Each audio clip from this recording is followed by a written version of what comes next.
¿Sí? Ok. Lo veo por ahí el hermano Hugo diciendo algo. Ahorita estamos saliendo. Ah, ya. Ok. Ok, muy bien. Entonces, sí, bienvenidos a todos. Que el Señor les bendiga. Es un gozo y alegría para nosotros tenerlos aquí. Desde Intelectuales Teístas les damos la bienvenida y anhelamos en el Señor que este espacio sea de mucha bendición para todos ustedes. Ya hemos recibido entonces por acá las indicaciones para que todos estemos de acuerdo. Y también recordarles que estamos en el curso de Corrientes Teológicas con nuestro hermano, el profesor Hugo Efraín Vázquez. Él es licenciado en teología, es magíster en estudios teológicos por MINT, Miami International Seminary, es egresado de psicología por la Universidad Técnica Particular de Loja en Ecuador, ha sido pastor en la misión Lie Benzel del Ecuador y profesor en el Seminario Bautista de Ecuador. Actualmente dirige el ministerio en línea Todo Teos. Ahora les voy a comentar acerca de la frecuencia de este curso. Es todos los jueves en las horas que vemos allí. 7 de Perú, 8 de New York y 9 de Argentina. La duración de este curso es de 1 hora con 30 minutos. Y como pueden ver allí en el cronograma, hoy día 15 de septiembre nos toca la clase de molinismo. Ya hemos llevado el calvinismo, arminianismo y también tenemos clases el 22 de septiembre, el 29 no hay clases para que lo puedan marcar en agenda, pero las retomamos el 6 de octubre. Si tienen alguna pregunta, consultas o algún informe que necesiten, pueden escribirnos a la hermana Carla Chambilla, a la hermana Carla Díaz, a la hermana Martina Torres y a mí, a Dilu Pereda. Ahora sí, entonces, vamos a continuar y darle pase a nuestro hermano Hugo Efraín Vázquez para el dictado de esta tercera clase. Hermano Hugo, quedamos con usted. Bien, muchas gracias, Dilu. Gracias a todos mis hermanos intelectuales teístas. Como siempre lo repito, gracias por hacer posible este curso y por bendecir a tantas personas, ¿no? Que de una u otra forma han estado aprendiendo estas clases. Entonces, gracias por eso. Gracias por la presentación también, como siempre. Y gracias a todos quienes se han reunido a estas clases. Gracias por estar aquí. Y bueno, ya llegamos a la tercera lección de este curso. Como ya mencionaron, hablamos sobre el calvinismo, hablamos sobre el arminianismo. Las dos clases estaban muy enfocadas a la soteriología, porque tanto el calvinismo como el arminianismo tienen un énfasis más en lo que es la soteriología. Hoy nos toca hablar del molinismo, que no es una soteriología en sí, ¿no? Soteriología es la doctrina de la salvación, ¿no? No es una soteriología en sí, pero hay cosas que puede aportar a la doctrina de la salvación. Entonces, vamos a hacer eso el día de hoy. Voy a compartir mi pantalla. Bien, por aquí estoy. Bueno, les comento, ¿no? Este es un tema bastante amplio, el tema del molinismo. Se han escrito libros y libros. El mes de agosto, el mes que pasó, di también un curso. Está también aquí en mi canal de YouTube, está, sobre el molinismo y me tomó 4 clases de 1 hora y media, ¿no? Y aún así hay mucho más que se puede hablar sobre este tema. Entonces, lo que vamos a hacer hoy es tratar de resumir los puntos más importantes, lo básico, para comprender qué es lo que significa ser molinista o qué es lo que cree el molinismo. Esto es muy importante porque, como había comentado, tanto con el calvinismo, tanto con el arminianismo como con el molinismo, a veces hay cosas que no se conocen bien, a veces se critican uno a otro, de pronto sin entender muy bien qué es lo que cree cada uno. Entonces es importante tener por lo menos los conceptos básicos de cada una de estas doctrinas.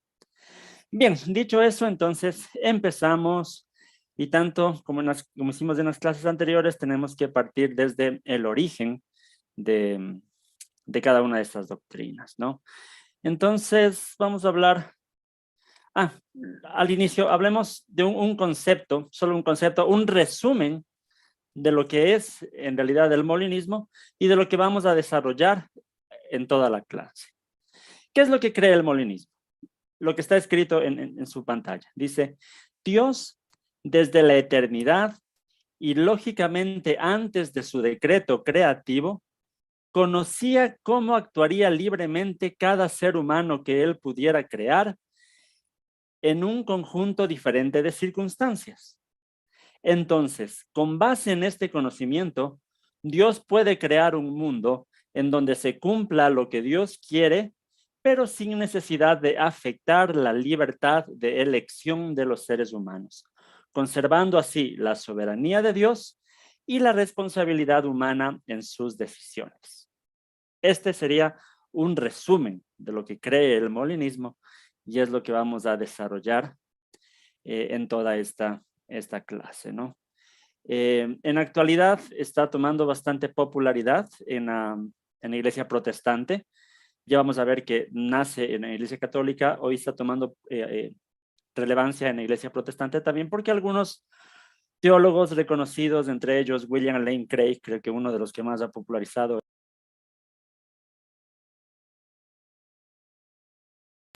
Perdón, alguien me silenció. Son molinistas, ¿no? William Lane Craig también populariza, como ya había dicho, el molinismo. Bien, hablemos entonces del origen de esta doctrina. Luis de Molina. ¿Quién fue Luis de Molina? Luis de Molina fue un sacerdote jesuita que nació en España el 29 de septiembre de 1535, ¿no? En 1551, sus padres lo inscribieron para estudiar en la Universidad de Leyes. Él empezó a estudiar Derecho, y ahí ya empezó a tener algunas ideas que influirían después en su teología. Por ejemplo, la idea de la responsabilidad moral. Si es que los seres humanos tenemos una responsabilidad moral de nuestras acciones, eso implica necesariamente que tenemos libertad, que somos responsables entonces de nuestras decisiones. Si no hubiera libertad, si todo estuviera determinado, no tendríamos una responsabilidad moral. Bueno, desde ahí ya empezó a tener estas ideas. Pero en 1552 decide abandonar sus estudios de Derecho porque fue muy influido por los escritos de Ignacio de Loyola, ¿no? Tuvo una conversión, digamos así, a la fe cristiana católica en aquel tiempo, y se unió a la orden de los jesuitas por esta influencia de Ignacio de Loyola, ¿no? Entonces, empezó a desarrollar su teología, empieza con temas de, como dije, de ética, de moral, pero influido por el derecho que él tenía, pero también después se ocupa de hablar acerca de la soberanía de Dios, de la providencia de Dios y, como había mencionado, del libre albedrío, cómo se puede relacionar estas verdades en la Biblia, ¿no? Entonces, en 1588 él publica su gran obra, que el título completo de este libro es Concordia del libre arbitrio con los dones de la gracia y con la presciencia, providencia, predestinación y reprobación divinas. Ese es el título del libro, ¿no? Pero popularmente se conoce como La Concordia. La Concordia de Luis de Molina es, entre otras cosas que él escribió, pero es de ahí en donde podemos encontrar su doctrina precisamente de el conocimiento medio, el molinismo. Entonces empecemos hablando acerca del conocimiento medio, que es la característica de la doctrina de Molina. ¿Qué es el conocimiento medio? Bien. Sin lugar a dudas es un aporte teológico controversial, ¿no? Para muchos es una de las soluciones más coherentes acerca del dilema de la soberanía de Dios y la libertad humana. Para otros es solamente una idea filosófica, que una de las críticas es que no nace de la exégesis bíblica, pero bueno, ya mencionaremos un poco eso. Pero es controversial el tema del conocimiento medio. Bien, pero ¿en qué se basa esto? Es una doctrina, el conocimiento medio, una doctrina de la omnisciencia de Dios. Es decir, que estudia lo que Dios puede conocer, ¿sí? Y voy a explicar esto. Para la mayoría de los teólogos, ¿no? Y siempre han estado de acuerdo, que Dios conoce todas las cosas que son lógicamente posibles. Es decir, Dios desde la eternidad conocía todo lo que para él era posible crear, todas las posibilidades, ¿no? Usando un lenguaje más contemporáneo, conocía todos los mundos posibles que él hubiera podido crear. A esto, Tomás de Aquino lo llamaba el conocimiento de simple inteligencia de Dios, pero Molina lo denominó como conocimiento natural, ¿sí? Esa es la primera etapa del conocimiento de Dios, conocimiento natural. Entonces quiero irme si es posible, poco a poco. Si es que tienen dudas, inquietudes sobre los temas que estamos tratando, pueden aplastar el icono de levantar la mano y con eso yo sé que tienen una inquietud y podemos aclararlo, ¿no? Para ir todos juntos en estos conceptos. Entonces, primero, el hecho de que Dios conoce todas las cosas que podrían pasar, todos los mundos que Dios hubiera podido crear, todas las posibilidades, ese es el conocimiento natural. Y todos los teólogos, la mayoría de teólogos están de acuerdo con esto, ¿sí? Que Dios tiene este conocimiento. Ahora, Tomás de Aquino y la mayoría de teólogos lo que enseñan es que después de este conocimiento, Dios hace su decreto creativo, ¿sí? Dios conoce todo lo que él podía crear y luego hace su decreto creativo, ¿no? Del mundo que él quería crear. Entonces Dios obtiene Tomás de Aquino llamaba conocimiento visionario, Molina lo llama su conocimiento libre, que es el conocimiento del pasado, presente y futuro de este mundo que Dios decidió crear. Ese es el conocimiento libre. Dios conoce tanto el pasado, el presente y conoce todo lo que va a suceder en el futuro de este mundo que Dios decidió crear. Ese es el conocimiento libre. Entonces, por lo general, la omnisciencia de Dios se ha visto de esa manera. Conocimiento natural, todo lo que Dios podría crear, Dios decreta un mundo, crea un mundo, y viene el conocimiento libre. Dios conoce todo lo que va a suceder en este mundo que Dios decidió crear.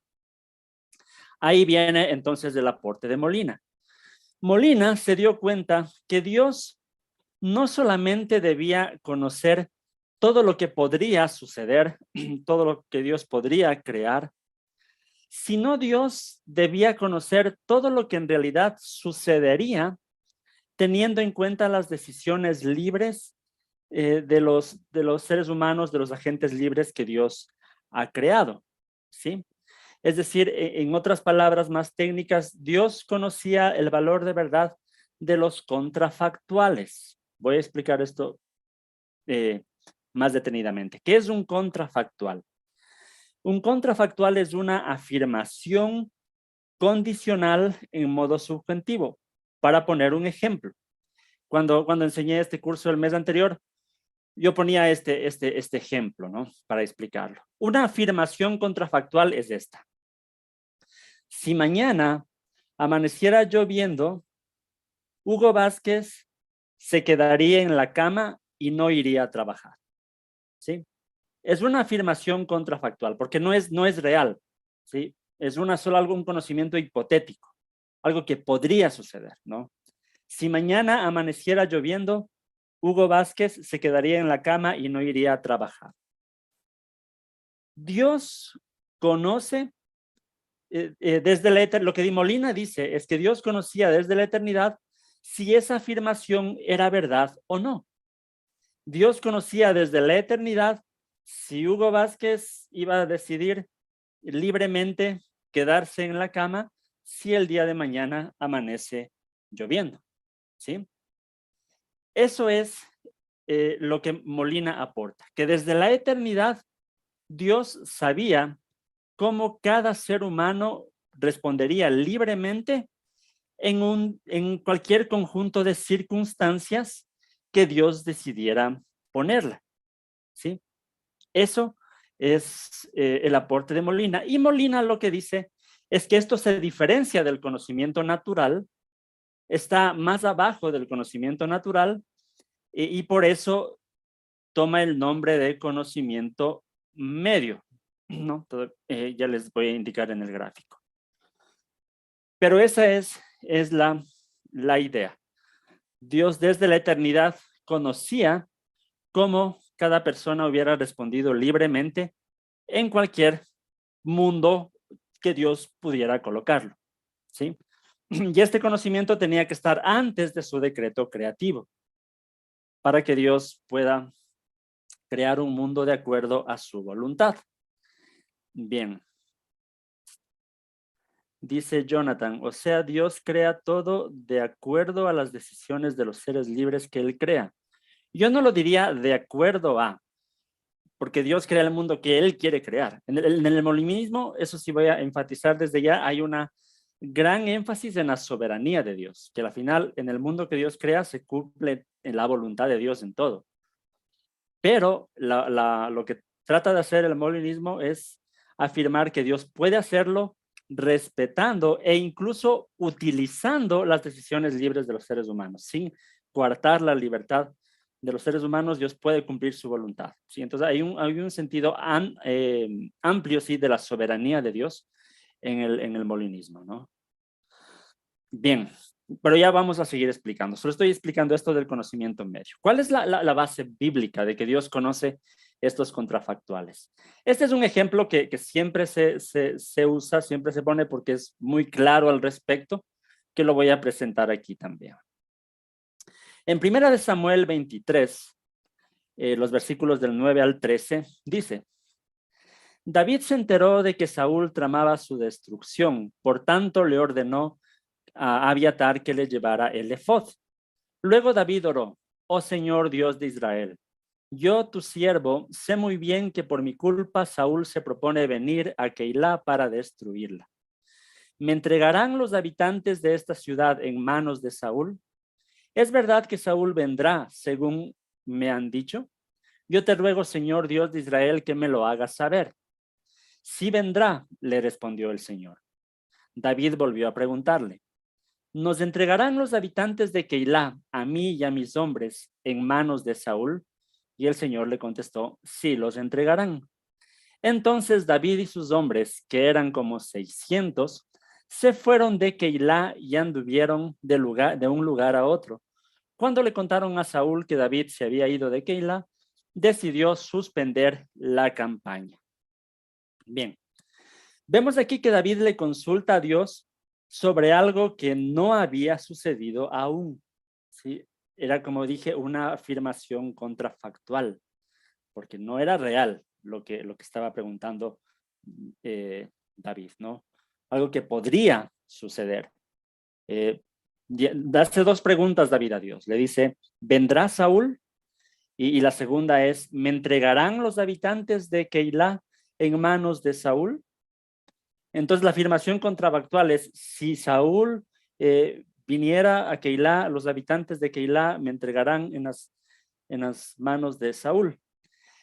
Dios, vemos ahí que a estas dos preguntas Dios conoce la respuesta, ¿no? Y responde afirmativamente. Y le dice: Saúl sí vendrá, ¿no? Y le dice: y sí, los habitantes de Keilah te entregarán en las manos de Saúl.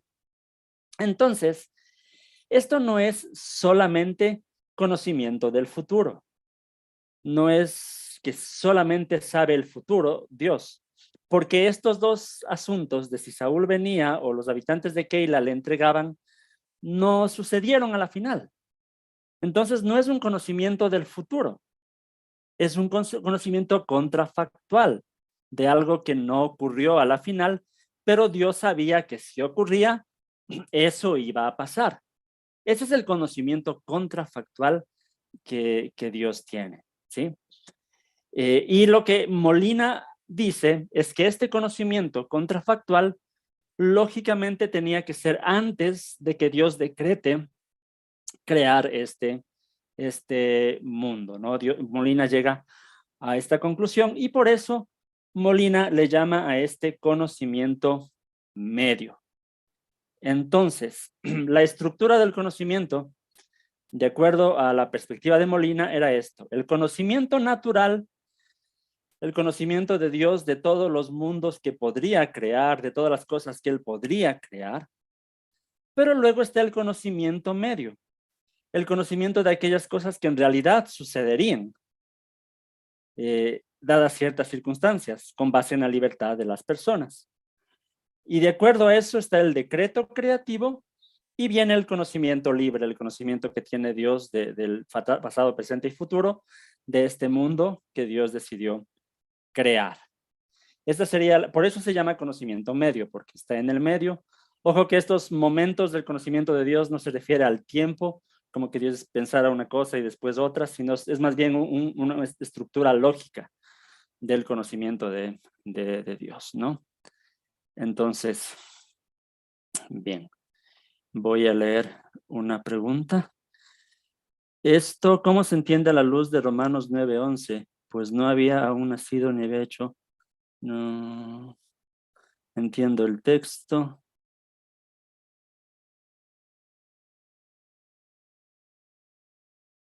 No entiendo la pregunta, ya que Pablo podría claramente dejar en claro que Dios conoce nuestras obras, reacciones, etc.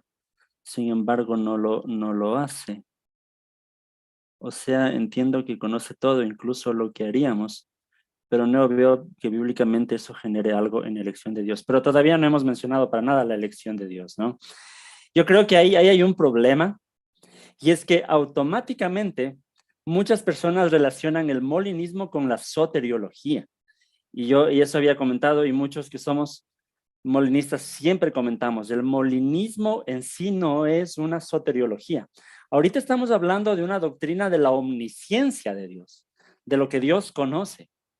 De ahí a cómo sea la elección, cómo sea la predestinación, eso es otro tema, ¿sí? Que el molinismo puede aportar algunas ideas, pero hay molinistas con diferente soteriología, ¿sí? Con diferente doctrina de la salvación, de cómo es la elección, cómo Dios elige condicionalmente, elige incondicionalmente.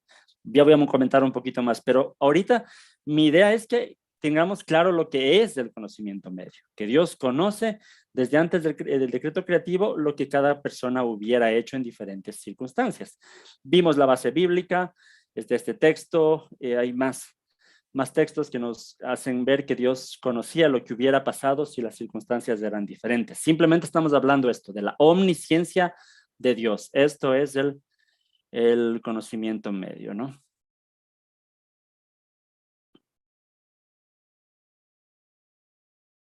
Bien. ¿Alguien más? ¿Alguna inquietud sobre lo que es el conocimiento medio? Sino para avanzar.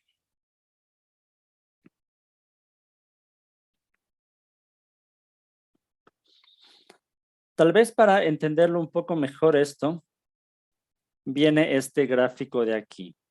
Esto de mundos posibles es un lenguaje moderno, ¿no? No es que Molina usó este lenguaje de mundos posibles. Es un lenguaje que usan los molinistas actualmente, ¿sí? Pero es para referirse a lo mismo que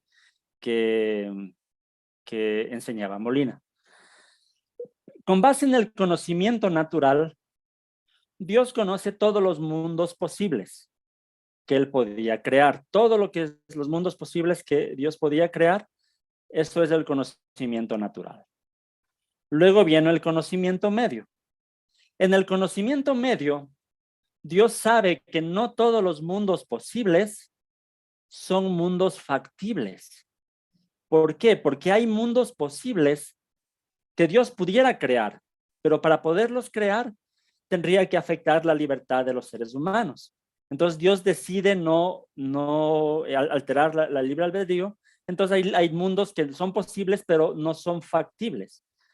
En el conocimiento medio, Dios sabe solo qué mundos son factibles.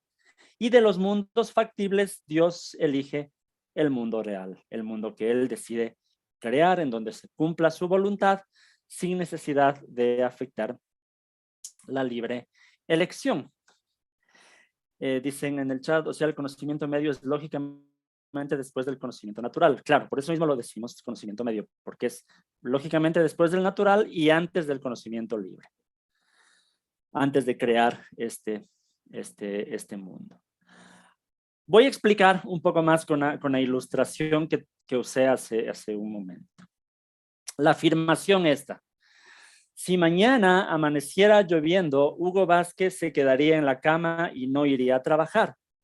Ese es un mundo posible. Es un mundo posible en el que mañana amanezca lloviendo y que yo por sueño, por pereza, me quede en la cama y no vaya a trabajar. Es un mundo posible. Dios podría, si Dios quisiera, podría crear un mundo así. Pero Dios, en su conocimiento medio, sabía que Hugo Vázquez, aunque amanezca lloviendo, tomará libremente la decisión de ir a trabajar. Entonces, ese mundo posible en donde amanece lloviendo y yo me quedo en la cama durmiendo, sería un mundo posible, pero no un mundo factible, porque Dios sabía que yo libremente iba a decidir, aunque amanezca lloviendo, ir a trabajar. Ese sí era un mundo factible. Entonces, el otro en el que me quedo durmiendo es un mundo posible, pero no un mundo factible. ¿Sí? Entonces, los mundos factibles son aquellos que Dios crea sin influir o sin determinar causalmente las decisiones de los seres humanos. ¿Sí? Entonces, esa es la diferencia entre mundos posibles, mundos factibles y el mundo real. ¿Sí? Bien, ¿estamos hasta ahí? Me gustaría que si tienen inquietudes, dudas, lo hagan con confianza porque yo sé que es un tema que suele ser un tanto complejo, ¿no? Pero esa es la idea. Y hasta ahí solamente estamos hablando de la omnisciencia de Dios, de lo que Dios conoce, ¿sí? Ahora, ¿cómo se aplica eso a otras doctrinas? Como digo, ya es otro tema. Pero solo si hablamos de la omnisciencia de Dios, el aporte de Molina es que Dios tiene el conocimiento medio. Conocimiento de cómo actuaría libremente cada ser humano en diferentes circunstancias, ¿sí? Bien. Eso sí, en el chat dicen, en los mundos factibles Dios no irrumpe en la voluntad humana. Eso mismo es lo que estoy diciendo. Hay mundos posibles en donde para que Dios los cree, tendría que determinar las decisiones de los seres humanos. Y como Dios decide dar libertad a los seres humanos, hay mundos posibles que no son mundos factibles. Los mundos factibles son aquellos mundos en donde los seres humanos actúan libremente, toman decisiones libres, no son decisiones causadas o determinadamente causadas por Dios.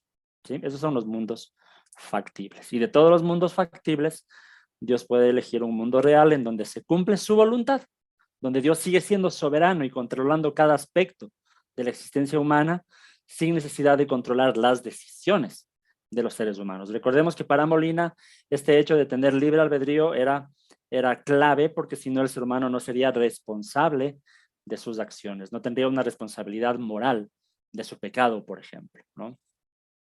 Bien. Entonces, ahora sí veamos, si es que no hay inquietudes sobre esto, avanzamos, ¿no?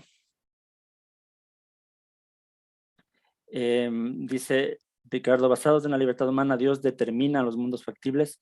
Precisamente los mundos factibles no es que Dios los determina. Si hablamos que determina, es porque de pronto está Dios afectando ya de por sí la libertad. Pero no, o sea, lo que Dios determina es el mundo real. Ese Dios lo determina. Los mundos factibles solo es el conjunto de mundos que Dios podría crear sin afectar la libertad. Tengo la mano levantada de Jonathan. Sí, profesor, buenas noches. Sí está un poquito como medio confuso el tema, por lo menos de mi parte, pero quería ver si es que lo que entiendo está bien. En el conocimiento natural donde dice mundos posibles, es donde prácticamente Dios conoce todo lo que Él podría hacer. Todos estos mundos donde se puede afectar la voluntad del hombre como para que sea necesaria la existencia de ese mundo, como otros mundos donde no se ve afectada la voluntad humana. Esos dos tipos de mundos se podría decir dentro de los mundos posibles. Ya luego en el conocimiento medio es donde no se ve afectada la voluntad humana, donde en el ejemplo que usted estaba poniendo de que si hacía un día lluvioso usted se queda en la cama, también puede existir la voluntad del ser humano que en ese día lluvioso él salga quizás a su trabajo o salga quizás a otro lado. Pero eso es mediante la voluntad humana en estos mundos factibles. Y en el conocimiento libre, en el mundo real, podría ser cualquiera de estos tres mundos factibles, con cualquiera de las tres decisiones que el ser humano tomó libremente, pero donde se demuestra igual la soberanía de Dios. Es lo que yo entendí mediante el ejemplo. Sí. No sé si es que está bien. Sí, perfecto, perfecto, Jonathan.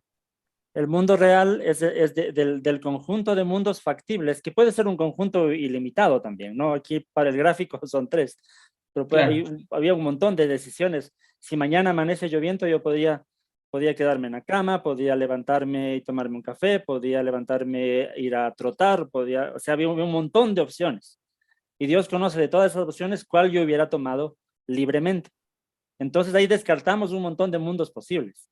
El mundo posible donde me quedé durmiendo era solo posible, pero no factible, porque yo libremente iba a decidir irme a trabajar. Pero había otro mundo posible donde yo me levante y me vaya solamente a tomar una taza de café. También era un mundo posible.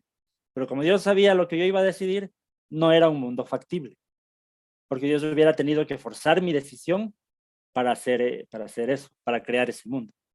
Entonces, de todos los mundos factibles en donde no se afecta la libertad, Dios decide el mundo y decide crear el mundo en donde se cumpla su voluntad. Dios sigue siendo soberano, va a tener el control de todo, pero sin afectar la libertad de los seres humanos.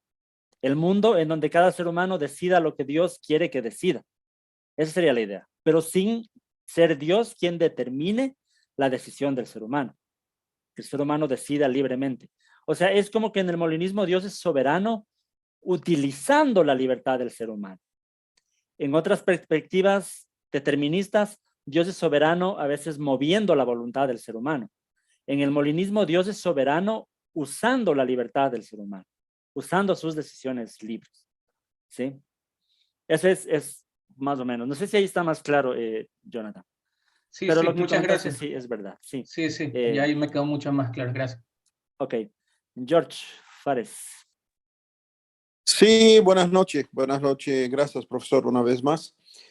Podría ser, yo sé que el arminianismo y el calvinismo, yo sé, el molinismo no es una doctrina soteriológica, pero puede ser que el molinismo une las dos partes entre la soberanía de Dios del calvinismo, que el arminianismo también lo usa, pero le deja una parte libre del ser humano que el calvinismo de cierta forma le saca. Puede ser que el molinismo une esas dos corrientes. Ya. Sí, sí, George. Para muchos autores tienen una soteriología, muchos autores molinistas tienen una soteriología que trata de hacer rescatar lo positivo de un lado y lo positivo del otro lado. Por ejemplo, el autor Kenneth Kidley, él tiene un libro que se llama Salvación y Soberanía. Él es molinista y él interpreta este acróstico famoso que es el Roses en inglés. Lo interpreta desde una perspectiva molinista. Por eso hoy se ha vuelto muy popular relacionar el Roses con el molinismo, pero no necesariamente es así. Pero es una forma de aplicar el molinismo a la soteriología. Y por ejemplo, este autor lo que hace Kenneth Kedley es retener lo mejor del calvinismo y retener lo mejor del arminianismo. Él piensa que en el molinismo se puede retenerle el énfasis en la soberanía de Dios controlando todo, incluso en la elección de personas.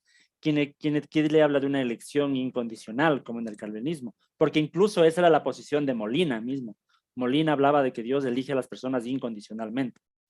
Entonces él toma esto del calvinismo, pero también toma del arminianismo el libre albedrío o la gracia suficiente para todos y cosas que son tanto de un lado como de otro. Entonces intenta tener una posición que no es ni calvinista ni arminiana. Pero como digo, esta es una interpretación de la soteriología de un molinista, ¿no? Más o menos como la interpretación que tenía Molina también. Pero no todos los molinistas están de acuerdo con eso. Hay molinistas que son más calvinistas y hay molinistas que son más arminianos. Yo recién en estos días estaba teniendo un diálogo / debate, ¿no? En una página del Facebook donde publicaron un artículo en donde decían que un molinista no puede ser arminiano. Y lo que el artículo hacía es criticar precisamente la soteriología de Kenneth Kidley, del Roses. Pero yo trataba de explicar que el molinismo en sí no es que todos los molinistas tienen que adherirse a esa soteriología del Roses o de Kenneth Kidley. Porque, por ejemplo, en mi caso, yo afirmo los 5 artículos del arminianismo. Por eso siempre he dicho, soy arminiano.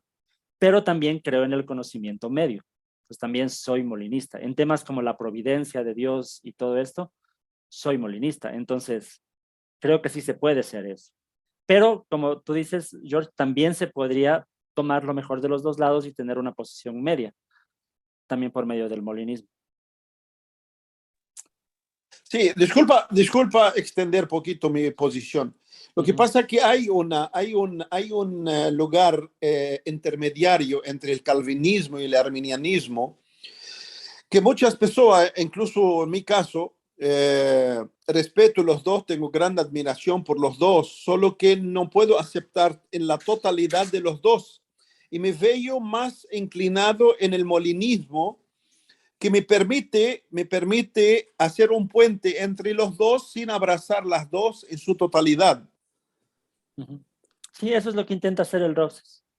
Si has leído este Está libro de bien. Kenneth Kidley, o si no, te lo recomiendo. Se llama Salvación y Soberanía. Bueno, no he leído, pero te agradezco y gracias por el tiempo.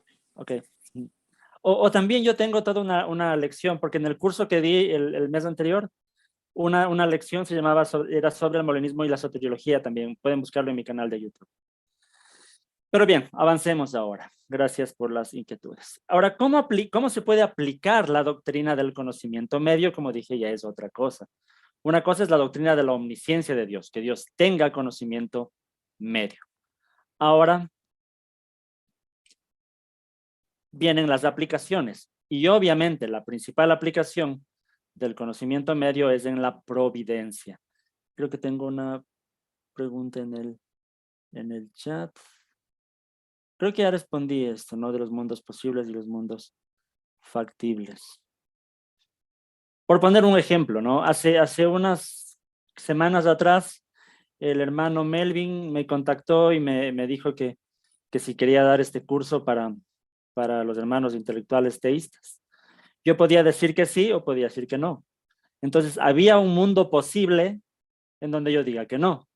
Era un mundo posible.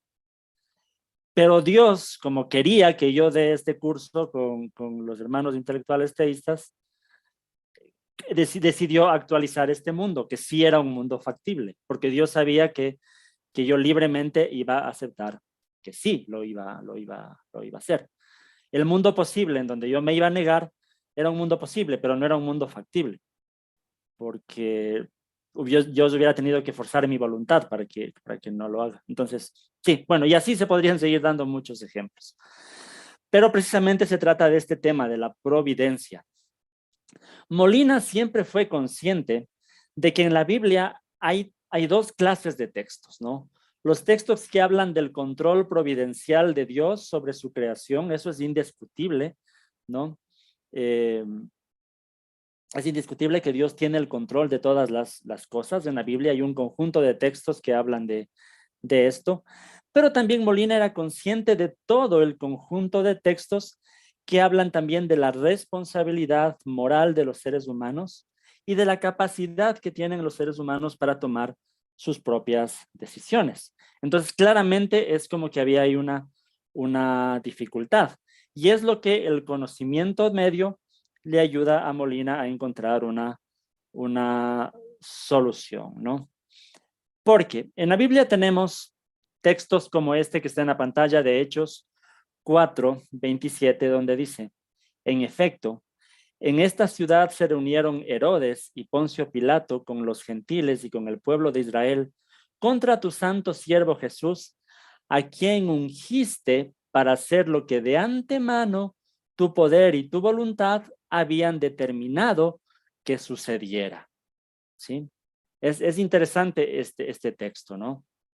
Al leer el texto, la pregunta que surge es, ¿cómo pueden ser Herodes y Poncio Pilato y los gentiles y el pueblo de Israel culpables de la muerte de Jesús si dice que Dios lo determinó de antemano que eso sucediera? ¿Sí? Recordemos que para Molina, sin libre albedrío libertario, no había responsabilidad. Entonces, ¿cómo Dios podía determinar que Herodes, Poncio Pilato, con los gentiles y el pueblo de Israel se pongan contra Jesús y al mismo tiempo la culpa siga siendo de Herodes, de Poncio Pilato, de los gentiles y del pueblo de Israel? Entonces, Molina podía responder esto, que Dios, con base en su conocimiento medio, podía actualizar un mundo. Actualizar es una palabra que se usa en el molinismo, pero que tiene que ver con crear, ¿no? Dios decide crear un mundo en donde Herodes y Poncio Pilato decidan libremente ponerse en contra de Jesús, porque Dios sabía que dadas ciertas circunstancias, Herodes y Poncio Pilato actuarían de esa manera. Entonces ellos elegirían libremente ponerse en contra de Jesús y Dios al mismo tiempo podía haberlo determinado de antemano, pero porque Dios sabía cómo ellos iban a actuar en determinadas circunstancias. De esta manera, Dios sigue siendo soberano. Seguimos afirmando lo que el texto dice, que Dios determinó que eso sucediera, pero al mismo tiempo la responsabilidad sigue siendo de Herodes y sigue siendo de Poncio Pilatos. Entonces, esa sería la aplicación del molinismo al tema de la providencia. El conocimiento medio tiene un poder explicativo, decía Molina, sobre este tema. Cómo Dios puede crear un mundo donde se cumpla su voluntad sin necesidad de determinar las decisiones libres de los seres humanos. ¿Sí?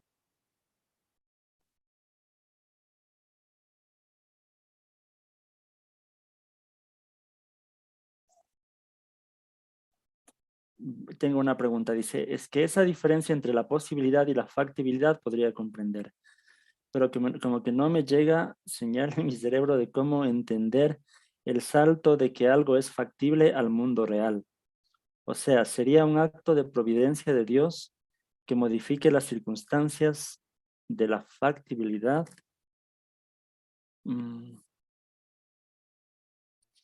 Yo creo que este tema de la providencia explica esto.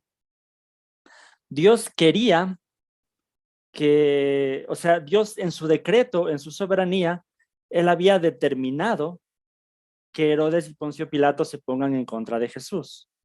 Era su decreto. Pero ¿cómo Dios puede cumplir su decreto sin determinar la decisión de Herodes y Poncio Pilatos?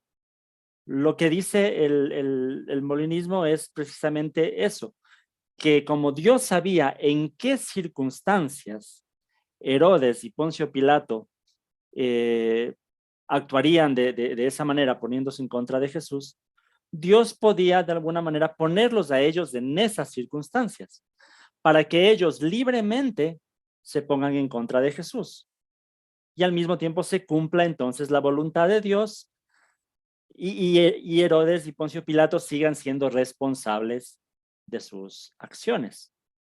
Entonces había un mundo posible en donde Herodes y Poncio Pilato estén a favor de Jesús, se hagan cristianos. Pero ese mundo posible para Dios no era un mundo factible, porque lo que Dios quería es lograr otro propósito. Y para eso él iba a usar las decisiones libres de Herodes y Poncio Pilatos. Y como Dios sabía en qué circunstancias ellos se iban a poner en contra de Jesús, Dios decide actualizar ese mundo en donde ellos se ponen en contra de Jesús. Esa sería la aplicación del conocimiento medio a la providencia, ¿no?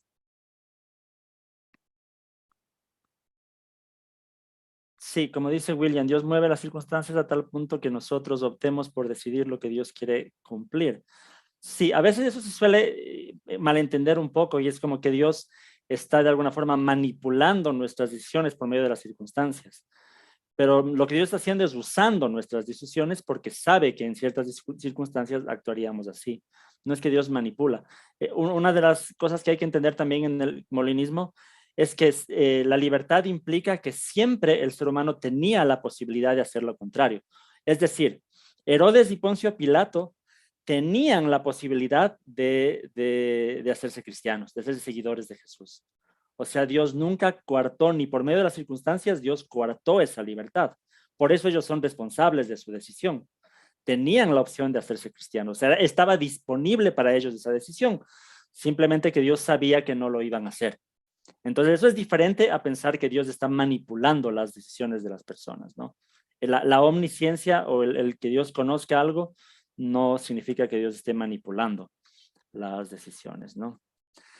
Sí, como dice Blech, dice, por ejemplo, eso se ve muchísimo en Jonás. Él desobedeció y por su desobediencia los hombres de la barca fueron salvos. A mí me encanta el ejemplo de Jonás precisamente por eso. Porque cuando uno piensa que Dios, la soberanía de Dios implica determinismo, que Dios decide lo que cada persona tiene que hacer, simplemente hubiera Dios influido en la decisión de Jonás para que vaya directamente a Nínive y que no pase todo lo que tuvo que pasar.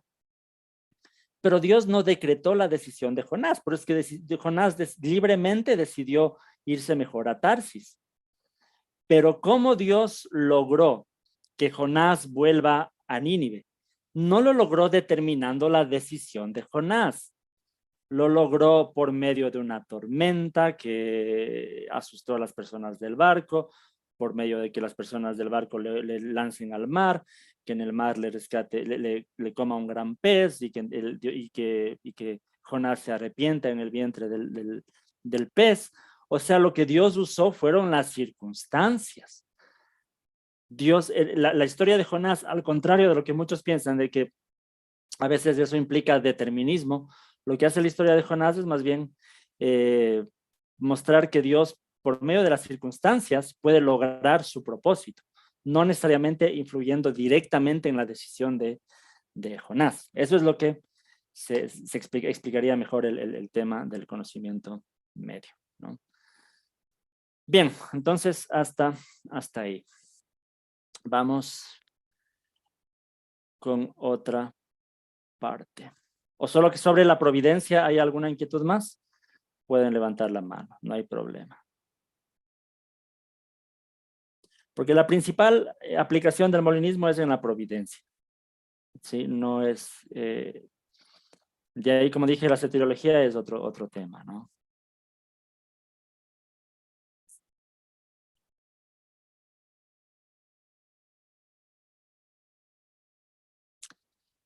Sí, George dice el ejemplo de José, hijo de Jacob. También es otro ejemplo que a mí me encanta. José del Antiguo Testamento. Cuando al final de su vida, José les dice a sus hermanos, ustedes pensaron hacerme mal contra mí, pero Dios encaminó todo ese mal en bien. Es precisamente eso. Dios logró su propósito, su cometido, pero al final los hermanos de José eran responsables de lo que le hicieron. No quiere decir el texto que Dios determinó la decisión de los hermanos. Si Dios hubiera determinado la decisión de los hermanos de José de entregarle y todo, ellos no serían responsables de su decisión. Pero Dios usó incluso esas decisiones libres de ellos para cumplir con su propósito, sin afectar la libertad. Por eso es que ellos siguen siendo responsables de lo que hicieron. ¿Sí? Esa es la idea, ¿no? Bien, quiero comentar algo aquí en esta parte. ¿Qué es el mero molinismo? Para retomar un poco el tema de la problemática que habíamos visto al inicio, en la Biblia nosotros podemos ver dos cosas claramente afirmadas. Dios es soberano, tiene el control providencial de todo lo que sucede en la historia de la humanidad y al mismo tiempo el ser humano es responsable delante de Dios y responsable de sus acciones. Y el problema, el dilema era ese, cómo solucionamos eso y habíamos dicho que parece la solución de Luis de Molina fue el conocimiento medio. Quería comentar eso porque muchas veces se puede creer que decir soy molinista significa que uno está de acuerdo con toda la teología de Luis de Molina. Y no es necesariamente así, porque lo que hoy se conoce como molinismo se refiere básicamente a esto, lo que vamos a ver hoy, lo que es el mero molinismo, las bases de la doctrina del conocimiento medio. Porque Luis de Molina escribió mucho sobre muchas cosas, incluso era católico, entonces significaría que ser molinista es estar de acuerdo con ciertos dogmas católicos. No, es solamente lo que vamos a ver hoy. Por eso es que incluso en su soteriología, en su doctrina de la salvación, Luis de Molina tenía una interpretación incluso bastante calvinista sobre la elección de Dios. Para él era una elección incondicional. Dios decide actualizar un mundo en donde van a ser salvos los que él quiere incondicionalmente que sean salvos y rechazar a los que Dios quiere incondicionalmente rechazar.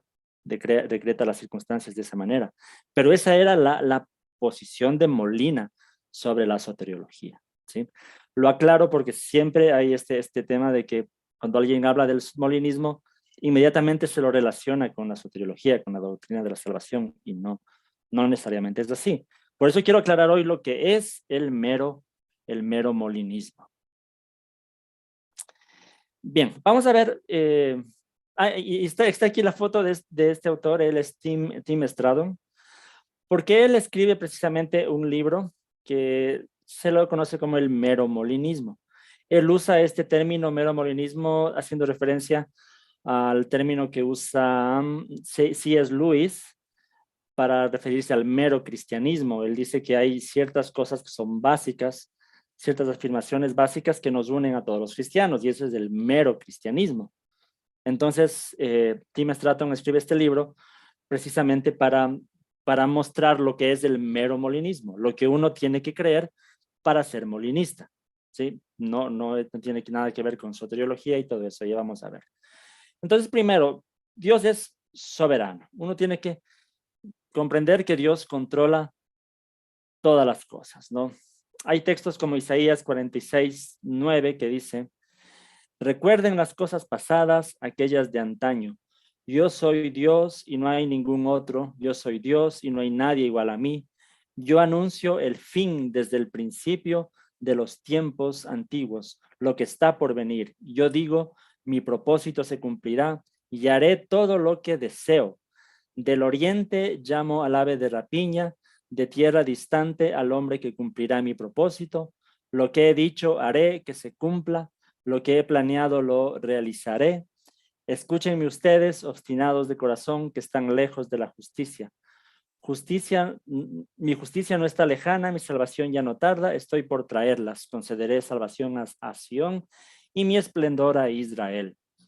Son textos en donde vemos claramente un control exhaustivo. Puse ahí soporte bíblico para la providencia exhaustiva. Creo que alguien me preguntaba en el chat qué es providencia. Providencia precisamente es esto, es cómo Dios guía y controla su creación. Esa es la providencia, ¿no? Entonces hay un soporte bíblico para una providencia exhaustiva, de que Dios está controlando absolutamente todo lo que sucede, que no hay nada que se escape del control de Dios. Y tenemos aquí los versículos que nos hablan de esta providencia exhaustiva, ¿no? De este control o la soberanía de Dios. Por ejemplo, en Mateo 26:33 dice: aunque todos te abandonen, declaró Pedro, yo jamás lo haré. Este es un ejemplo bueno, ¿no? Y dice: te aseguro, le contestó Jesús, que esta misma noche antes de que cante el gallo me negarás 3 veces. Aunque tenga que morir contigo, insistió Pedro, jamás te negaré. Y los demás discípulos dijeron lo mismo. Esto es interesante porque podemos ver aquí que Jesús de alguna forma profetiza que Pedro le iba a negar 3 veces. Entonces, para algún teólogo que sea más determinista, esto implicaba que Jesús o Dios iba a determinar la decisión de Pedro de negar a Jesús, porque Jesús ya lo anticipa, lo profetiza. Por ejemplo, Juan Calvino decía que las profecías se cumplen, pero porque Dios decreta que eso suceda. Entonces, ahí vendría un poco el conflicto. Pero si Dios decreta que Pedro niegue a Jesús, ¿dónde está la responsabilidad de Pedro en el acto, ¿no? Esa es la dificultad, precisamente. Entonces, ahí viene el tema este del conocimiento medio, ¿no? Si Jesús profetiza que Pedro lo iba a negar, ¿cómo Pedro puede negarlo y seguir siendo responsable de sus actos? Y la solución precisamente sería mencionar que Dios desde la eternidad sabía en qué circunstancias Pedro iba a negar a Jesús. Y de pronto Dios pudo poner a Pedro en unas circunstancias en donde sabía que libremente lo iba a negar. Dios seguía teniendo el control de todo, pero la responsabilidad seguía siendo de Pedro, ¿no? Es también un ejemplo. O lo mismo se podría decir sobre el caso de Judas. También a veces surge la inquietud, ¿no? Y como si esto ya estaba decretado, ya estaba determinado que Judas haga eso, ¿cómo Judas puede ser responsable de esos actos? Entonces, hay una respuesta también con base en el conocimiento medio, en que Dios sabía desde la eternidad en qué circunstancias Judas iba a reaccionar de esa manera, ¿no? Bien. Gracias. Quiero agradecer a mis hermanos que están también en el YouTube y gracias a Héctor por el super chat, ¿no? Muchas gracias, eso nos ayuda bastante en el ministerio también. Bien. Ahora, como tenemos estos textos que hablan de que Dios ya sabía todo y que Dios controla todo, también hay soporte bíblico, obviamente, para el libre albedrío libertario. Dice, bueno, antes de pasar a los textos del libre albedrío libertario, aquí quiero definir bien este concepto. ¿A qué nos referimos los molinistas o las personas que usan este término con libre albedrío libertario? La mayoría de autores que escriben sobre este tema definen el libre albedrío libertario como la idea de que el ser humano es la causa de sus decisiones y que sus decisiones no están causalmente determinadas por otra cosa externa al ser humano. Esto incluye también el hecho de que en ciertas circunstancias el ser humano tiene la habilidad de elegir entre un rango diferente de decisiones o de abstenerse de tomar una decisión. Eso es, en definitiva, el libre albedrío libertario. El ser humano, él es la causa de sus decisiones. Y que en ciertas circunstancias el ser humano tiene un rango de decisiones que puede tomar o puede abstenerse de tomar una decisión. Eso es el libre albedrío libertario. Ahora, aquí quiero enfatizar algo. Que este libre albedrío libertario claramente está limitado por las circunstancias o por la naturaleza del ser humano. Es decir, libre albedrío no necesariamente quiere decir que el ser humano puede hacer todo lo que se le antoje hacer. Hay cosas que limitan, hay circunstancias que limitan, hay naturaleza del carácter, del corazón del ser humano que lo limita en tomar ciertas decisiones. A eso se conoce también con el término del libertarianismo suave, ¿sí? Es entender que el libre albedrío no implica hacer cosas que naturalmente no haría. Entonces, el molinismo afirma que el ser humano tiene una naturaleza corrupta, una naturaleza afectada por el pecado. Incluso se puede decir que está muerto espiritualmente y que hay decisiones que no podría tomar. O sea, creer en el libre albedrío no quiere decir que el ser humano necesariamente tenga la opción de buscar a Dios o depositar la fe en Jesús. Si tenemos una naturaleza caída y una naturaleza que nos afecta en eso, que nos impide tomar esa decisión, pues no podemos tomar esa decisión. Pero eso no quiere decir que no tengamos libre albedrío. A veces yo quiero aclarar esto porque se entiende mal este texto, ¿no? A veces se acusa que cuando alguien cree en el libre albedrío está diciendo que el ser humano puede creer en Jesús libremente. No necesariamente es así. La naturaleza lo limita, pero el ser humano sigue siendo libre para decidir entre dos pecados. ¿Qué pecado voy a cometer? ¿Sí? Aunque no sea libre para tomar decisiones buenas, pero soy libre para tomar decisiones malas, pero sigue siendo libre. Es decir, el hecho de cometer un pecado sigue siendo una acción libre.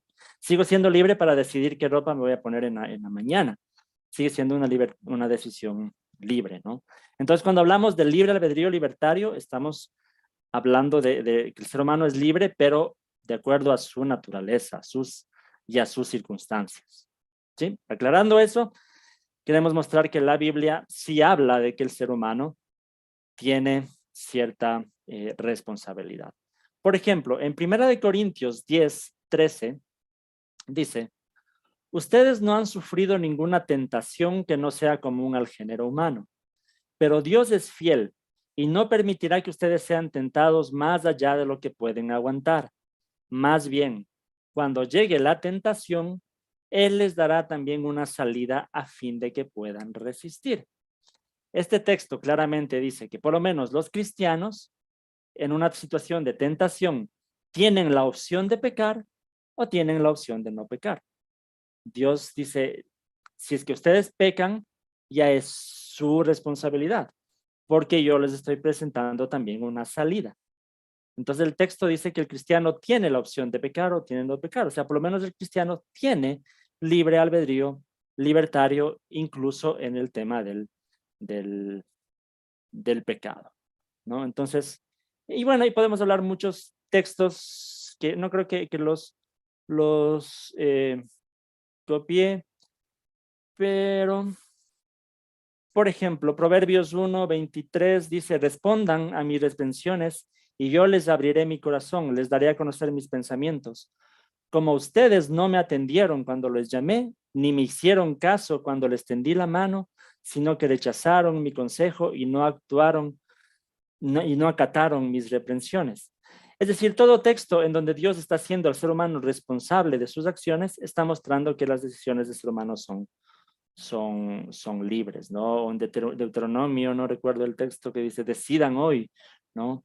Si la vida o la muerte, la decisión está en ustedes, ¿no? Entonces, es así, o lo mismo les dice Josué, ¿no? A los israelitas: decidan hoy a quién servir. O sea, la Biblia también tiene todo este soporte del libre albedrío libertario, ¿no? Entonces, en resumen, el dilema es este: cuando un teólogo pone demasiado énfasis en los textos que hablan de la soberanía exhaustiva de Dios, puede llegar a tener posiciones más deterministas, ¿no? El determinismo es eso, es de que Dios está determinando incluso las decisiones de los seres humanos. Pero cuando alguien pone más énfasis en los textos del libre albedrío, también se puede caer en otro extremo que no es tan bueno, como el teísmo abierto, por ejemplo. El teísmo abierto es la idea de que Dios no conoce ni siquiera el futuro. Si las decisiones son libres, Dios no puede conocerlas. Entonces, se puede caer en ese extremo del teísmo abierto, que todo está abierto, nada está dicho porque Dios ni siquiera conoce el futuro. Ese sería el extremo, ¿no? En el arminianismo, por lo general, se cree en una presciencia simple, que es el conocimiento de Dios del futuro, pero no tanto que Dios conocía los contrafactuales, o sea, lo que hubiera sucedido en otras circunstancias. Pero en fin, ese es el problema de a veces irnos tanto a un lado o tanto al otro. Lo que quiere hacer el molinismo es decir, se puede afirmar tanto los textos de la soberanía como tanto los textos de la libertad sin contradicción alguna, ¿no? Entendiendo que hay textos de los dos lados. Bien. Dicen en el chat: Dios en ocasiones puede proveer la oportunidad a ciertas personas de acercarse a Él. Ejemplo, cuando Jonás les profetiza a los de Nínive, aún siendo estos corruptos. Claro, bueno, ahí ya depende de la posición que cada uno tenga de su soteriología, ¿no? Por lo general, la soteriología del Roses, por ejemplo, del molinismo, afirma de que la gracia es para todos y que Dios está dando a todos una oportunidad de salvación, ¿sí? Y que cuando alguien no cree es porque rechazó la gracia de Dios. Entonces, por lo general, la mayoría de autores molinistas afirmarían esto, ¿no? Que Dios ama a todos. Pero como digo, esto ya es cuestión del Roses, de cierta aplicación de la soteriología al molinismo, ¿no? Pero prácticamente el mero molinismo es solamente creer en estas dos cosas. Entonces, hay mucha gente que dice, no, yo no soy molinista, yo no creo en el molinismo, todo esto. Pero a veces lo que rechazan es la soteriología de ciertos autores molinistas. Pero, como dice Tim Stratton en el mero molinismo, si uno cree que los seres humanos poseen libre albedrío libertario y uno cree que Dios eternamente tiene conocimiento medio, uno sería mero molinista, ¿sí? Entonces, sería solamente creer en estas dos cosas, ¿sí?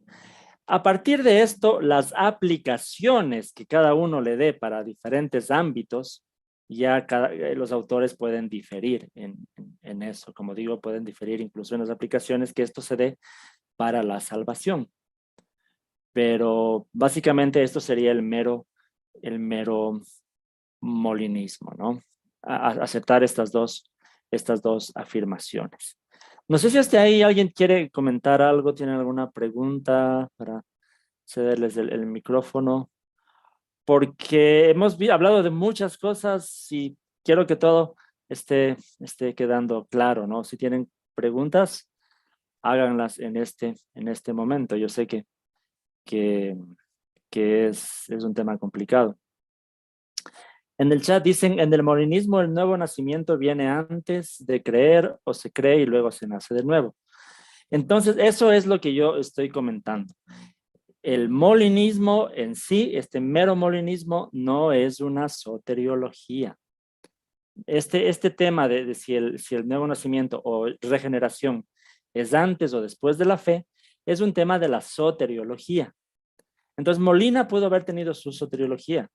Muchos autores molinistas tienen su soteriología. Yo tengo mi soteriología es arminiana, pero también acepto el conocimiento medio.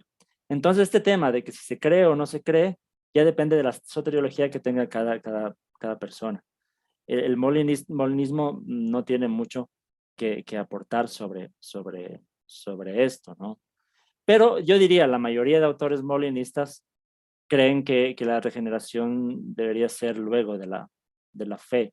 Porque cuando uno piensa que la regeneración es antes de la fe, por lo general tendría la tendencia a irse a una posición más calvinista, reformada en este sentido, porque es como que Dios está eligiendo a quién regenerar para que pueda creer. Pero como comenté, la mayoría de autores molinistas están de acuerdo en que Dios está ofreciendo su gracia a todos, y que la gracia es para todos. Entonces, obviamente la regeneración sería después de la fe, ¿no? Dice, ¿cómo se ve afectado la concepción del libre albedrío del molinismo con la esclavitud en el pecado de un no creyente?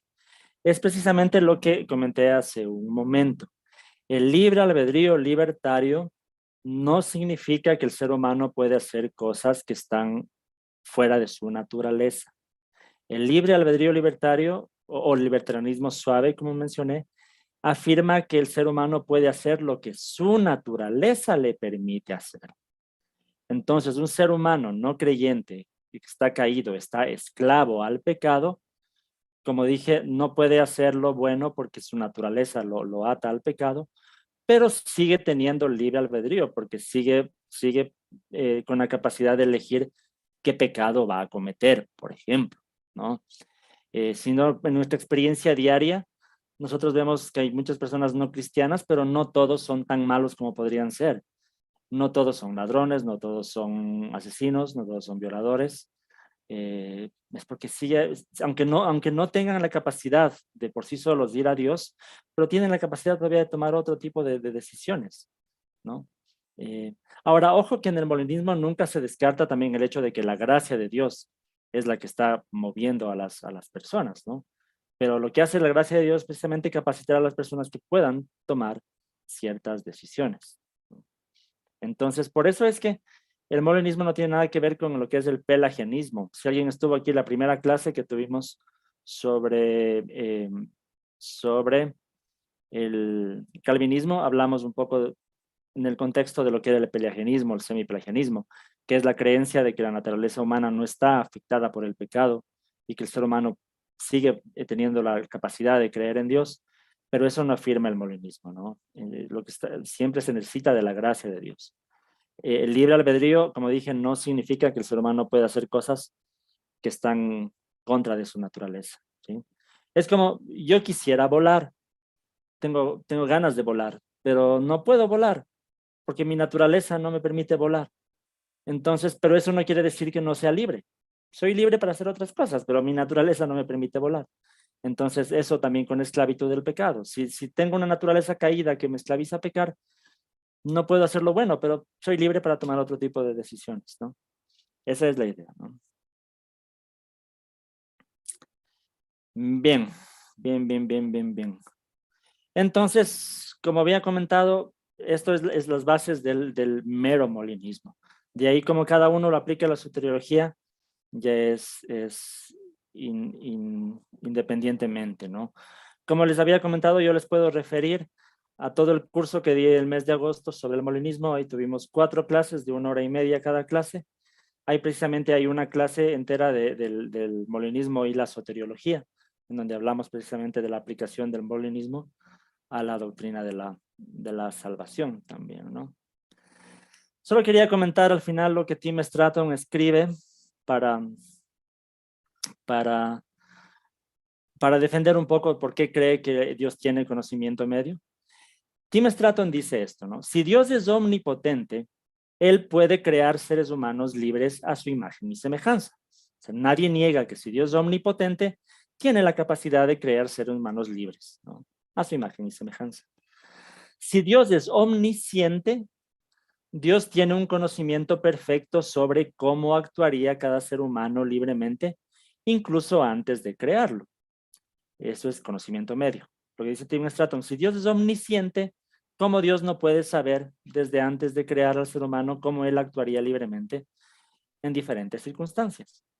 Entonces, tercero, Dios es omnisciente y Dios es omnipotente, por tanto, Dios tiene conocimiento medio. Es lo que dice Tim Stratton y dice, esa es la base del mero molinismo, ¿no?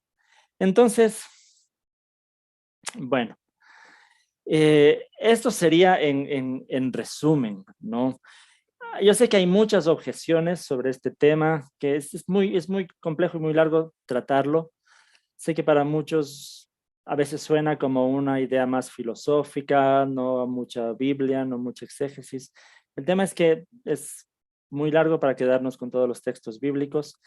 Y más que todo, yo creo que más que salir de la exégesis, una teología, aquí ya independientemente de lo que cada uno crea, yo sé que aquí estamos hermanos con diferentes visiones del conocimiento de Dios, de la soberanía y esto, lo que uno debe tratar, que su visión de esto, esté de acuerdo, pero no solamente con una cantidad de textos, ¿no? A veces tenemos una visión que está de acuerdo con todos los textos de la soberanía de Dios, pero tenemos a veces que reinterpretar los textos de la libertad para que calcen, ¿no? O de pronto algunos otros tenemos una visión bien fuerte del libre albedrío y tenemos que a veces reinterpretar los textos de la soberanía para que cuadren acá. Entonces, nuestra idea como estudiantes de la Biblia, independientemente de la posición que tomemos, debería ser pensar que nuestra posición haga justicia a todos los conjuntos de textos. Y no solamente de la soberanía y de la libertad, sino también los textos que hablan del amor, de la gracia de Dios, de la justicia de Dios, de la santidad de Dios. O sea, que nuestra perspectiva haga justicia a todo. Ahí sería una perspectiva bíblica. no tanto es una perspectiva bíblica por citar textos de aquí y de allá, sino más bien una perspectiva bíblica es que haga justicia a toda la Biblia en general, así que sea coherente con toda la revelación bíblica. Entonces, yo creo que me está quedando poco tiempo, solamente si tienen más inquietudes podemos tomarnos. Mis hermanos intelectuales teístas, igual tenemos hasta las 8:30, ¿no? Para dejarles unos 10 minutos a ustedes. Al final estaría hasta las 8:20. Está bien, ¿no? Sí, sí, está bien. Y 25 inclusive. Ok. Bien, aunque no tengo mucho más que decir, solamente, como digo, yo sé que hay inquietudes, sé que hay preguntas. Sáquenlas ahora, mis queridos hermanos. Quiero ver si en el YouTube de pronto alguien dice algo. Me parece que no hay muchas personas en YouTube. Mi querido amigo Rolo está en YouTube. Un saludo, hermano. Daniel, Ricardo, gracias. Bien, no sé si aquí alguien tiene alguna inquietud.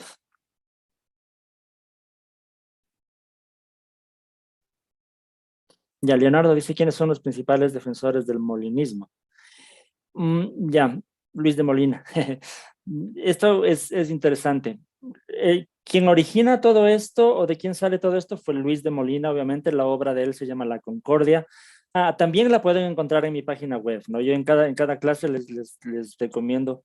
En mi página web está la institución de la religión cristiana de Calvino, están las obras de Arminio, aunque les había comentado que esa es una mala traducción, pero es la única que tenemos en español. Y también está La Concordia de Luis de Molina. Esto, quienes hablamos español, tenemos una ventaja porque La Concordia de Luis de Molina está completamente traducida al español. Y es interesante que en el inglés no está traducida.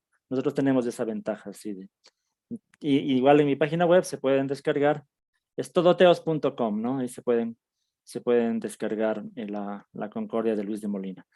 Ahora, el molinismo pasó como desapercibido durante la mayoría de la historia de la iglesia protestante, porque erróneamente se comparó al arminianismo con el molinismo.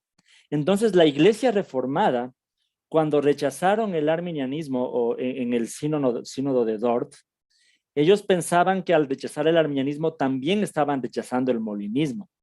Y por eso es que durante la mayor parte de la iglesia protestante el molinismo pasó como desapercibido, porque como pudimos ver, no es lo mismo que el arminianismo en muchas cosas, ¿no?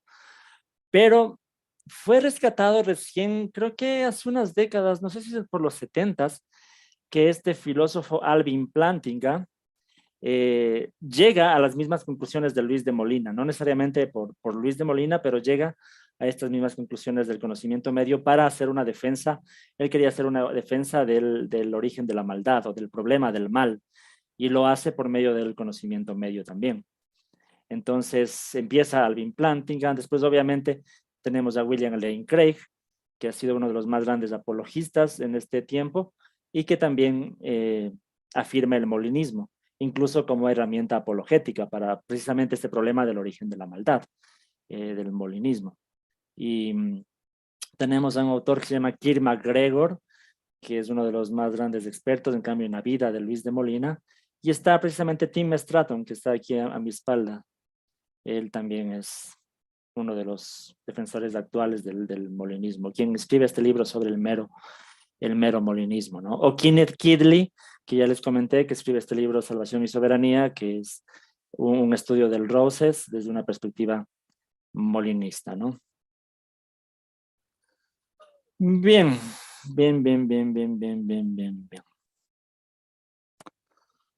Ok, entonces, si no hay más preguntas, hay una mano levantada, Jonathan. Hola, profe, ¿qué tal? Es que tengo una pregunta que, bueno, creo que un poco boba, pero pues a ver qué tal.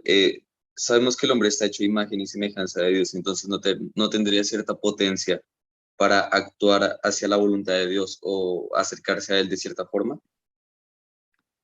Es que la doctrina protestante, por lo general, no siempre, pero por lo general, se afirma que una de las consecuencias del pecado original es precisamente que el ser humano pierde esa capacidad por el pecado, ¿sí? Conservamos la imagen y semejanza de Dios, pero hay ciertas cosas que se han visto afectadas, como la capacidad de buscar a Dios. Y es por todos los textos, ¿no? Romanos 3, donde claramente se afirma que nadie busca a Dios, no hay quien haga lo bueno, no hay justo ni aun uno, por tanto todos pecaron. Entonces esa es la doctrina de la depravación total o del pecado original. En eso están de acuerdo arminianos, molinistas, calvinistas, por lo general. Salvo que uno sea pelagiano o semipelagiano, se puede afirmar de que el ser humano puede dar el primer paso para buscar a Dios. Pero por lo general, hoy casi nadie lo hace. Listo, muchas gracias. Ok. Ok, ok.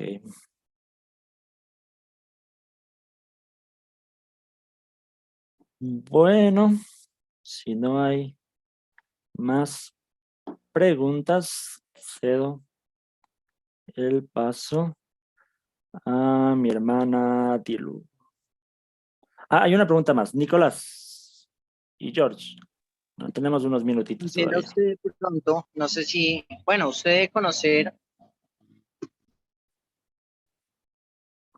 la postura que tiene William Lane Craig en cuanto a que Dios escoge de todos los mundos posibles en el que menos personas se pierden. ¿Considera usted que eso en cierto modo es como un molinismo calvinista? Porque si Dios conoce todos los universos, ¿por qué no escoge uno en el que todos se salven? Ya. Buena pregunta, Nicolás. Gracias. Pero para responder, yo creo que el molinismo de William Lane Craig tiende más al arminianismo. Él lo ha dicho, ¿no? Más del arminianismo wesleyano.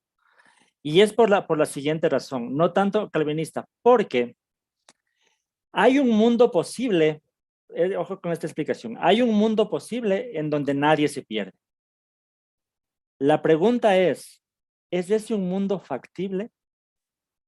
Y ahí viene el problema, porque para que exista un mundo donde nadie se pierda, ¿crees que en realidad teniendo libre albedrío No, nadie sí, pecaría? sería contra la libertad humana.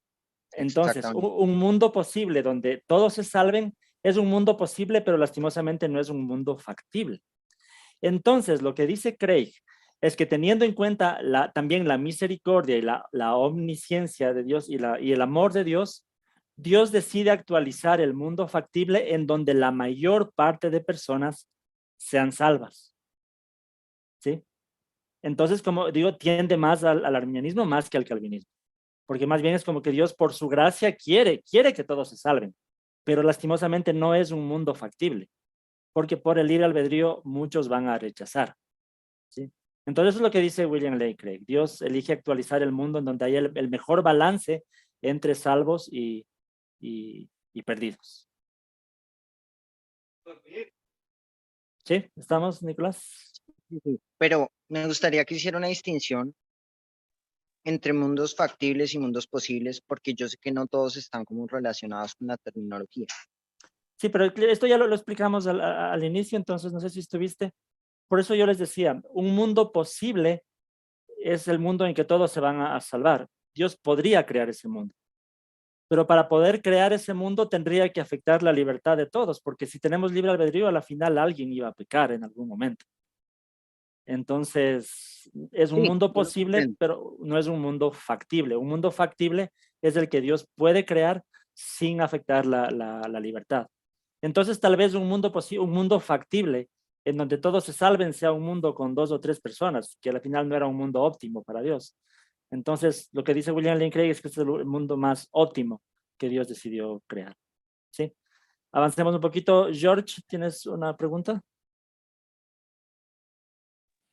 Sí, yo sé que no es una doctrina de soteriología el molinismo, pero si fuéramos definir una doctrina, ¿cómo la definiríamos en el molinismo?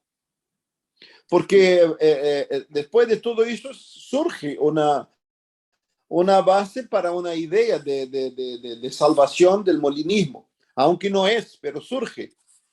Sí. ¿Cómo la definiríamos? Sí, es que hay muchas aplicaciones del molinismo para la salvación, pero podemos definir que el molinismo es una doctrina de la omnisciencia de Dios y de la providencia de Dios. Si yo creo que Dios tiene conocimiento medio, es una doctrina de la omnisciencia de Dios. Y si yo creo que Dios usa su conocimiento medio para administrar su creación, es una doctrina sobre la providencia. Entonces, hasta ahí es el mero molinismo. Eso me haría molinista. Pero el hecho de cómo voy a aplicar el conocimiento medio a la salvación ya es independiente de cada autor. Por eso es que digo, hay autores molinistas arminianos, autores molinistas calvinistas y autores mero molinistas o que se afirman al roces, como comenté. Pero el molinismo sería solo sobre la omnisciencia y la providencia.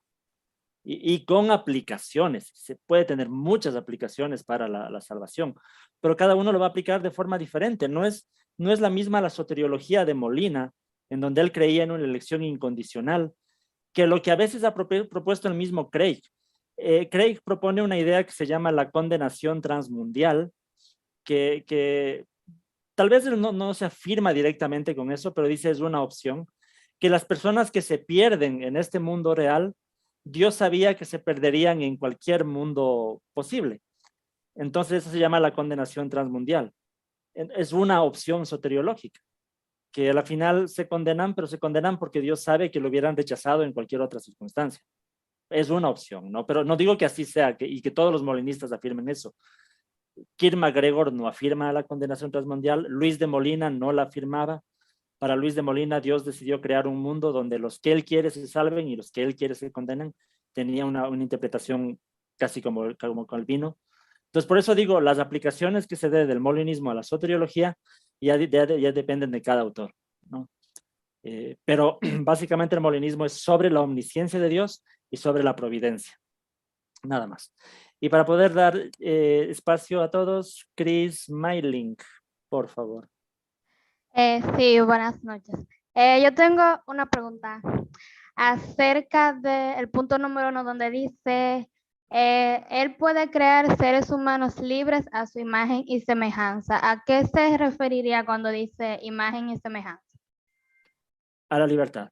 O sea, es que parte de esto quiere decir que si Dios nos hizo con la capacidad de decidir, es precisamente porque nos hizo a su imagen, a la imagen de Dios, con la capacidad de tener razonamiento y la capacidad de razonar y ser responsable de nuestras acciones.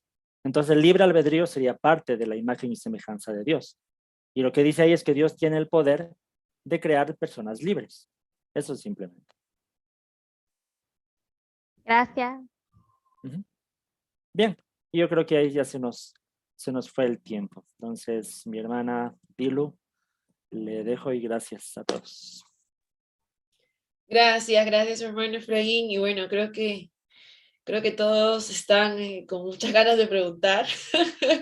Pueden hacer sus preguntas y luego ya las tratamos la otra clase, para igual no irnos a casa con todas las dudas.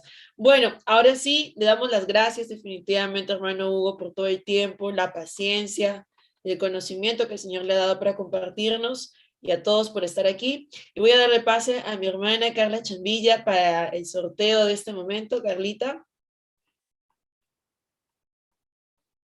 Buenas noches, hermanos. ¿Se escucha bien? Te oímos, sí. Bueno, entonces, hermanitos, llegó el momento del sorteo. Vamos a hacer un par de mezclas. Espero que el que se gane el libro sea de mucha bendición para su vida. Y bueno, se contactan conmigo entonces. Bueno, vamos a una cuenta regresiva. 5, 4, 3, 2, 1. Y el ganador es, tiene que decir acá estoy, Moisés Delgado. Hermano Moisés, ¿estás presente? Hermano Sí. Moisés. Sí. Oh, felicidades, hermano. Estoy súper contenta. Bueno, entonces te contactas conmigo, por favor, ¿sí? Sí, está bien. Bueno, hermanos.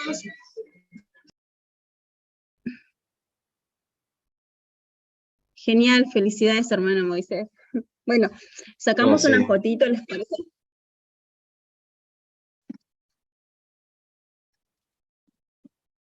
Ok, bueno, preparamos la cámara entonces, un momentito. ¿Podemos poner multipantallas?